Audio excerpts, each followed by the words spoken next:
bitta narsani men sizlarga aytsam. Barcha sinovlarda men faqatgina xalqimizga tayanganman, suyanganman.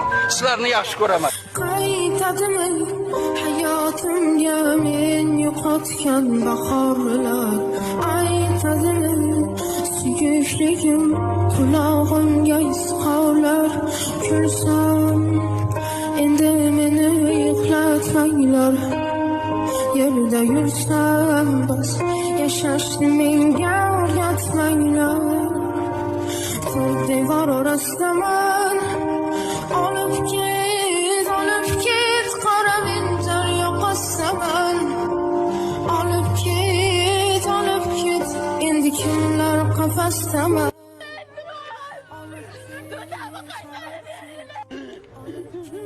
Qaytadimi hayotimga men yo'qotgan